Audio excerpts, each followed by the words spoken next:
Monday morning, fresh notebook, new planner app downloaded. This is the week everything changes forever. The gym membership will be used, the guitar will be learned, the novel will be written. By Thursday, the notebook has 3 pages used, the gym bag is collecting actual dust, the guitar sits there, judging. The novel is still just a title and 17 tabs open. Another project joins the graveyard of abandoned ambitions. Population, honestly, we stopped counting. If this sounds familiar, congratulations. You are completely and devastatingly normal. Let us explain. Here is what everyone believes about finishing things. The myth that ruins everything. People who finish things must have more willpower, more discipline, more something we do not. Successful people apparently wake up motivated. They never want to quit. They love the grind daily. Meanwhile, you hit snooze 4 times and negotiated with yourself about brushing your teeth properly. This myth says quitting is a character flaw, a fundamental weakness that defines who you are. But here's what research actually shows about willpower and discipline. Spoiler, it is different. Willpower is a depletable resource. It runs out. Every decision drains it like a leaky battery. By evening, you have made hundreds of decisions: what to wear, what to eat, how to respond. Then, your discipline tank hits empty. And suddenly, the couch becomes the most attractive thing ever. People who finish things are not more disciplined. They just use discipline less often strategically. They build systems that make finishing automatic, not heroic, not inspired, just inevitable, actually. The myth is that you lack something. The truth is you are fighting wrong battles entirely. So what actually makes us abandon things? 3 psychological triggers destroy almost every single project. Reason 1, the excitement cliff, where motivation goes to die a painful death completely. Day 1 of any project feels incredible. Everything seems possible. The future looks absolutely golden. You research supplies, you buy the equipment, you tell everyone about your exciting new thing. Your brain floods with dopamine.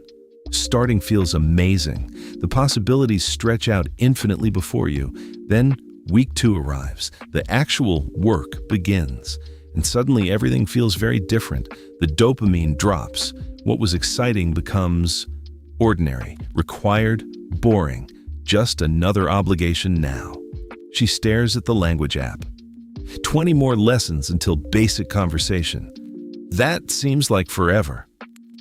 Meanwhile, a new idea appears. Fresh, exciting, full of that sweet, sweet beginner dopamine hit. Your brain whispers seductively, maybe this is the real passion. Maybe that other thing was wrong. And just like that, the cycle repeats. Start, excitement, work, boredom, abandon, new shiny thing. Studies show most projects get abandoned between days 12 and 21, right after novelty wears off. You are not weak for feeling this way. You are human, but knowing this matters enormously. Reason 2, the identity gap, where who you want to be fights who you actually are. He imagines himself as a marathon runner, lean, disciplined, waking up at dawn without complaints. Reality is, he gets winded walking to the mailbox. The gap between versions feels massive and paralyzing.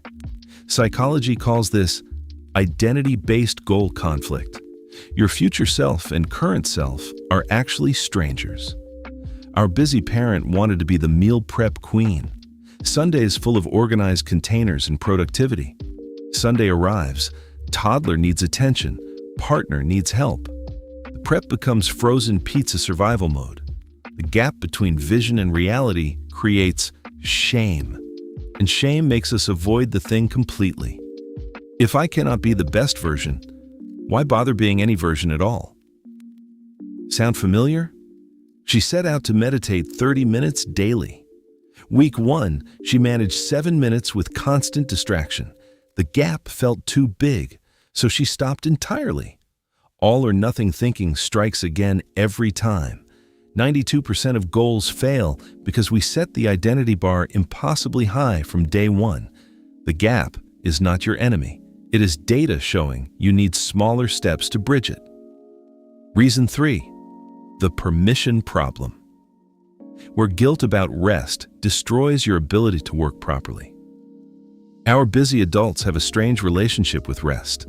They desperately need it, but cannot accept it. He sits on the couch to relax, but the unfinished project screams from the other room constantly. So rest does not feel restful, and work does not feel focused. You exist in horrible limbo. This creates something psychologists call chronic cognitive load. Your mind never fully powers down at all. Without proper rest, willpower depletes faster. Focus becomes impossible. Projects feel increasingly overwhelming over time. She works on her side business at 11 p.m., exhausted, making mistakes. Tomorrow she will have to redo everything. Burnout becomes the excuse. I tried. I worked so hard. It just was not meant to be, sadly. But they did not work smart. They worked guilty. There is a massive difference between those approaches. 47% of unfinished projects fail specifically because the person refused to rest properly throughout. Rest is not the reward for finishing. Rest is the fuel for finishing. Get this backwards and failure follows. Now the good news. 3 fixes that actually work for busy adults with real-life constraints. Fix 1. The 2-minute gate makes starting ridiculously, stupidly, embarrassingly small. Tonight even. Do not commit to learning guitar. Commit to holding the guitar for 2 minutes. That is all. Do not commit to writing a novel. Commit to opening the document and typing 1 single sentence. He does not go to the gym. He puts on gym clothes. That is the only commitment today. Why does this work? Because starting is the hardest part. Momentum handles the rest automatically. 80% of the time, people continue past 2 minutes once they have actually started doing it. But if you stop at 2 minutes, that is also fine. You still showed up today. Contact maintained. She committed to 1 push-up. 1. Laughable, right? But she did it yesterday and today and tomorrow. The streak is more important than the size. Showing up repeatedly rewires your brain completely. Your identity shifts. I am someone who shows up, not someone who does epic workouts occasionally. Fix 2. The ugly first version. Give yourself permission to make something absolutely terrible initially. Perfectionism is not about high standards. It is about avoiding the pain of imperfection completely. Our parent wanted Pinterest-worthy meal prep. Reality was survival containers with questionable labels on them. But those ugly containers, they saved weeknight dinners 4 times. Ugly wins over non-existent every time.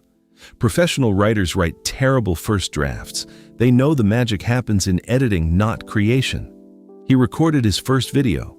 The lighting was bad. The audio was worse. He uploaded it anyway. Version 2 was better. Version 5 was actually good. Version 1 was the price of admission required. Ask yourself this powerful question. Would I rather have an ugly thing or a perfect nothing? Done is better than perfect. Not because perfect is bad, but because perfect does not exist. The people you admire, they shipped ugly work constantly, then improved it publicly without shame. Fix 3. The scheduled quit. Build ending time into the project from the start deliberately. Most people work until exhausted. Then they associate the project with pain. Then they avoid it. Instead, work for a set time. Stop while you want to continue. This changes everything completely. She practices Spanish for exactly 20 minutes. Alarm rings. She stops even mid-sentence on purpose. Tomorrow, she will want to return because she left feeling good about it, not drained and exhausted. Ernest Hemingway did this. He stopped writing mid-sentence daily. So starting tomorrow was easy always. He codes for 45 minutes maximum, even if in flow state, completely absorbed and productive. Stopping in flow feels wrong, but it protects the relationship with work for the long term. Marathons are not won by sprinting until you collapse. They are won by pacing intelligently throughout. Your projects are marathons. Treat them like sprints, and you will always collapse before the finish line. Set the timer. Do the work. Stop when it rings. Rest without guilt. This is the cycle. Speaking of guilt-free rest, the Chihuahua has mastered this skill. Perhaps we could learn something. He does not feel bad about napping. He does not think about unfinished projects while sleeping. So here's the truth about finishing things. It is not about grinding harder than everyone else. It is about working with your brain instead of constantly fighting against how it naturally works. The excitement cliff is normal. The identity gap is expected. The permission problem is fixable completely. Start smaller than your ego wants. Accept uglier than your standards allow. Stop sooner than momentum suggests. The graveyard of abandoned projects does not need another tombstone from you this year again.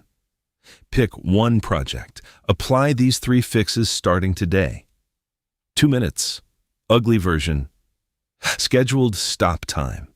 Our busy adults are not broken. They have just been using wrong strategies for how brains work. Maybe she will finally finish that course she started 2 years ago. One ugly lesson at a time.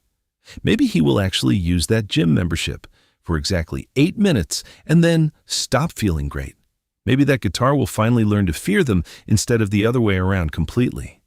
Finishing is not a talent, it is a skill. And skills can be learned by anyone committed to practicing. Now close this video and pick your one project, set a 2-minute timer, and just begin. If this helped make sense of your abandoned project graveyard, hit subscribe for weekly survival guides. Next week, why you are tired all the time, even when you technically got enough sleep. Science incoming.